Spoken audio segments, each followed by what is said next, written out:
नमस्कार, मैं अनामिका मिश्रा और आप देख रहे हैं आज की टॉप 20 न्यूज। चलिए शुरू करते हैं देश और दुनिया की बड़ी खबरों के साथ। यूपीआई पेमेंट को लेकर नई चर्चा शुरू हो गई। सरकार के सामने एक प्रस्ताव आया है जिसमें 2000 से ऊपर के कुछ यूपीआई ट्रांजैक्शंस पर एमडीआर यानी कि मर्चेंट डिस्काउंट रेट लागू करने की बात कही गई है। हालांकि अभी कोई नया नियम लागू नहीं हुआ। फिलहाल ये सिर्फ एक प्रस्ताव है जिस पर सरकार विचार कर सकती है। इससे जुड़े बड़े अपडेट पर करोड़ों यूपीआई यूजर्स की नजर बनी हुई है। बांग्लादेश की पूर्व प्रधानमंत्री शेख हसीना के प्रस्तावित वर्चुअल संबोधन को लेकर बांग्लादेश ने भारत से अपना रुख स्पष्ट करने को कहा है। भारत के विदेश मंत्रालय ने साफ किया है कि इस कार्यक्रम का आयोजन सरकार नहीं बल्कि एक निजी संस्था कर रही है और सरकार की इसमें कोई भूमिका नहीं है। इस मुद्दे पर दोनों देशों के रिश्तों पर भी नजर बनी हुई है। ईरान और ओमान के बीच स्ट्रेट ऑफ हॉर्मुज से जहाजों की आवाजाही को लेकर बातचीत जारी है। ये दुनिया के सबसे महत्वपूर्ण तेल व्यापार मार्गों में से एक है। अगर यहाँ हालात सामान्य होते हैं तो वैश्विक तेल बाजार को राहत मिल सकती है, जबकि किसी भी तनाव का असर सीधे कच्चे तेल की कीमतों पर पड़ सकता है।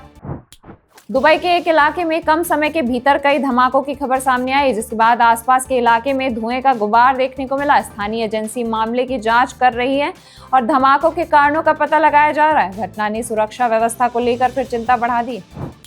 प्रधानमंत्री नरेंद्र मोदी से जुड़े एक वीडियो को हटाए जाने के मामले में संसदीय समिति ने मेटा से जवाब मांगा। रिपोर्ट्स के अनुसार कंपनी के अधिकारियों की सरकार के साथ बैठक भी प्रस्तावित है। इस मामले ने सोशल मीडिया प्लेटफॉर्म की जवाबदेही और एल्गोरिदम को लेकर नई बहस छेड़ दी।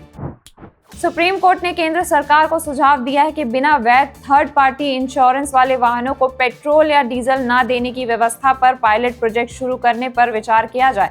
अदालत का कहना है कि इससे सड़क पर बिना बीमा वाले वाहनों की संख्या कम हो सकती है। हालांकि अभी ये सिर्फ एक सुझाव है, कोई नियम लागू नहीं हुआ है। महाराष्ट्र सरकार ने एनालॉग पनीर यानी डेयरी जैसा दिखने वाला नॉन डेयरी उत्पाद को लेकर सख्ती बढ़ा दी। अगर कोई इसे असली पनीर बताकर बेचता है तो फूड सेफ्टी कानून के तहत कार्रवाई हो सकती है। सरकार का कहना है कि उपभोक्ताओं को गुमराह होने से बचाना इस कदम का मुख्य उद्देश्य है।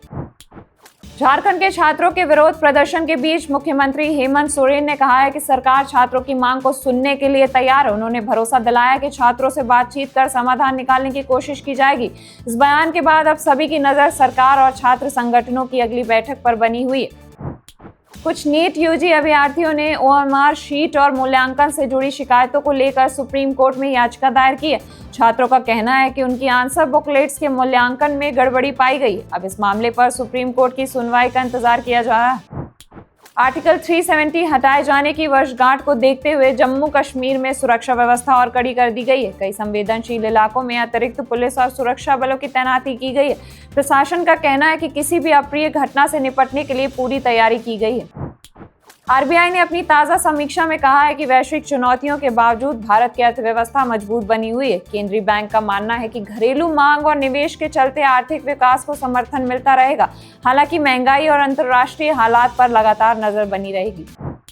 कल भारतीय शेयर बाजार में मिला जुला कारोबार देखने को मिला। बीएसई सेंसेक्स 78,847.15 पर करीब 0.53% की बढ़त के साथ बंद हुआ, जबकि निफ्टी 50 लगभग 24,600 के स्तर के आसपास लगभग सपाट रहा। आरबीआई की ब्याज दरों को स्थिर रखने के फैसले, ऑटो और रियल्टी शेयरों में खरीदारी और विदेशी निवेशकों की दिलचस्पी से बाजार को समर्थन मिला। हालांकि बैंकिंग शेयरों में दबाव और नए क्लोजिंग ऑक्शन सिस्टम की वजह से कारोबार की आखिरी मिनटों में उतार चढ़ाव भी देखने को मिला।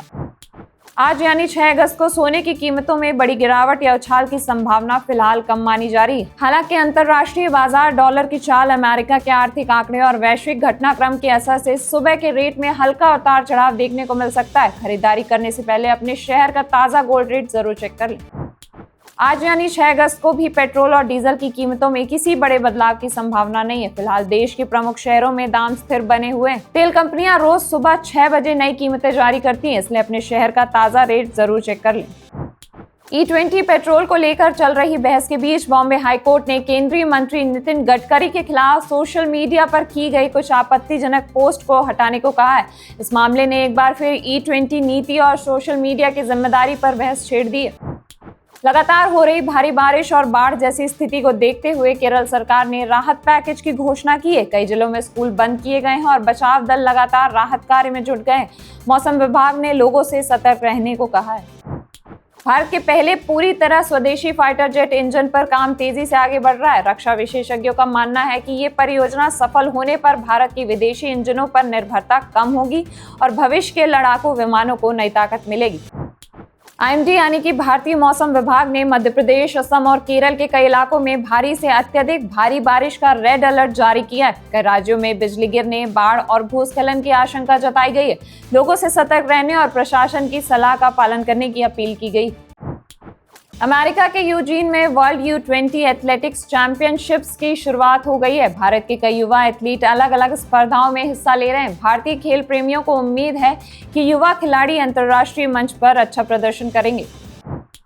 भारत के कई विश्व और पैरा ओलंपिक पदक विजेता पैरा बैडमिंटन खिलाड़ियों को अब तक 5 करोड़ से अधिक की घोषित पुरस्कार राशि नहीं मिली है। खिलाड़ियों और खेल जगत में इसे लेकर नाराजगी और जल्द भुगतान की मांग की जा रही है। आज के लिए बस इतना ही। ऐसी ही देश और दुनिया की बड़ी खबरों के लिए देखते रहिए बजरबट्टू दुनिया।